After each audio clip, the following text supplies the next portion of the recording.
नमस्कार, आप देखना शुरू कर चुके हैं कैपिटल टीवी बिहार और मैं आपके साथ सरोज सिंह। देखिए 4 जून को नतीजे आने वाले हैं लोकसभा चुनाव के। कल वोटिंग होनी है बिहार में 8 सीटों पर, लेकिन एक नया विवाद पैदा हो गया है और उस विवाद के घेरे में राजभवन भी आ गया है। मामला आरजेडी से जुड़ा हुआ है। आरजेडी के नेताओं ने, खासकर उनके जो मुख्य प्रवक्ता हैं शक्ति यादव ने 29 मई को एक पोस्ट किया था कि राजभवन में 2 ईवीएम हैकर ठहरे हुए हैं। वो किस हैसियत से ठहरे हुए हैं और किसकी इजाज़त से ठहरे हुए हैं। तो जैसे ही ये पोस्ट हुआ बवाल मच गया। एक स्वघोषित नीलेश कार्तिकेयन है, आईटी सेल के इंचार्ज कहते हैं, उन्होंने 6 मिनट के बाद ही इस पोस्ट को वायरल कर दिया।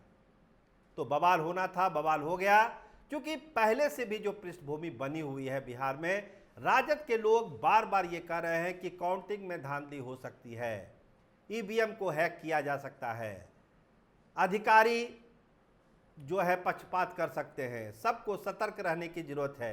आपको मालूम ही है 1 तारीख को इंडिया अलायंस की एक बैठक भी दिल्ली में बुलाई गई है, जिसमें ईवीएम को लेकर ही चर्चा होने वाली है।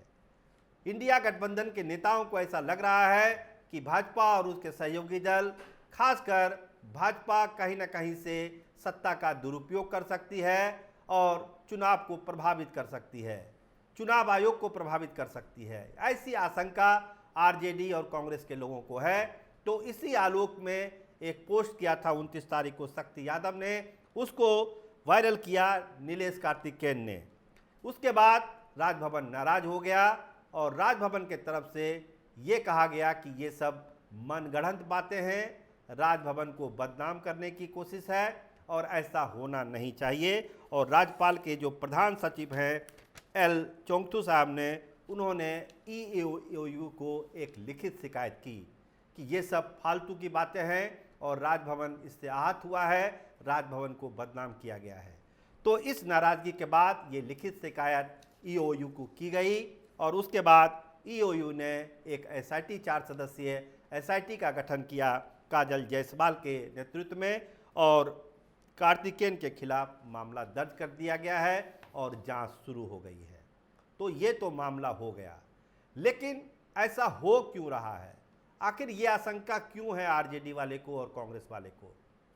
क्या उनको लगता है कि वो चुनाव हार रहे हैं और बीजेपी चुनाव जीत रही है? जब अभी तक कोई प्रमाण नहीं है तो एक आशंका के आधार पर राजभवन को कटघरे में खड़ा कर देना कहां तक उचित है? देखिए कार्तिकेयन यही नहीं रुके। जब मामला दर्ज हो गया तो उन्होंने एक और पोस्ट किया।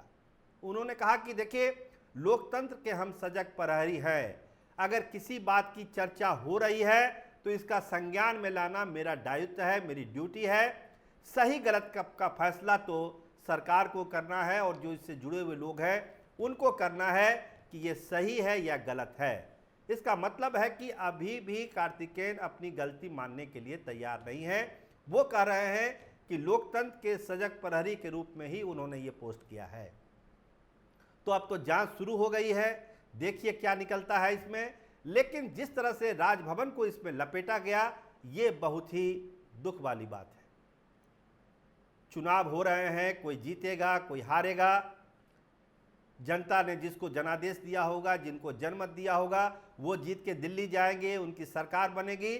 लेकिन राज्यपाल जैसे को इसमें लपेटना, राजभवन को इसमें लपेटना, ये कहना कि वहाँ से साजिश हो रही है, ईवीएम हैकर वहाँ पर ठहरे हुए हैं, वो भी बिना किसी पुख्ता सबूत के, केवल चर्चा के आधार पर, केवल आशंका के आधार पर इस तरह के पोस्ट कर देना, ये कहीं से भी उचित लगता नहीं है।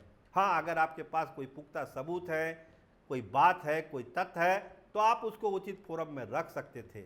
इसको पब्लिक डोमेन में लाने की भी जरूरत नहीं थी। आप एक जांच करवा सकते थे सरकार के लेवल पर, या चुनाव आयोग को वो बात कह सकते थे, लिख सकते थे।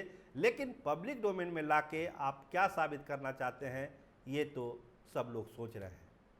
तो जो हुआ वो बहुत ठीक नहीं हुआ। जांच शुरू हुई है, देखिए क्या फाइंडिंग निकलती है। लेकिन जिस तरह से राजद ने ये आशंका जताई है, लोगों को भी अब एक लगता है कि ये बात क्यों हो रही है। क्या जो चुनाव हो रहे हैं वो निष्पक्ष नहीं हो रहे हैं? देखिए, पहले भी ये कहा जा रहा है कि चुनाव नतीजे आने के बाद, देखिए अमित शाह बार बार कहते हैं कि देखिए चुनाव नतीजा आएगा तो ईवीएम पर ठिकरा फोड़ा जाएगा। वो पहले से ही दावा कर रहे हैं। बिहार में भी बहुत सारे एनडीए के नेता यही कहते हैं कि वो कहेंगे देखिए गड़बड़ी हो गई, ईवीएम ने जो है गलत दावा कुछ निकला कुछ, दवा लालटेन निकल गया फूल, इस तरह की बात होगी। और जो ये पोस्ट हुआ है वो इसी बात को और बल देता है कि राजद क्या सोच रहा है, कांग्रेस क्या सोच रही है। देखिए फैसला आने दीजिए, लोकतंत्र का सम्मान करना ही पड़ेगा। कोई बात है चुनाव से रिलेटेड तो चुनाव आयोग को शिकायत कर सकते हैं आप, कोर्ट का दरवाजा है। लेकिन इस तरह से पब्लिक में आके कोई बात कह देना केवल शक के आधार पर, ये कहीं से भी उचित लगता नहीं है।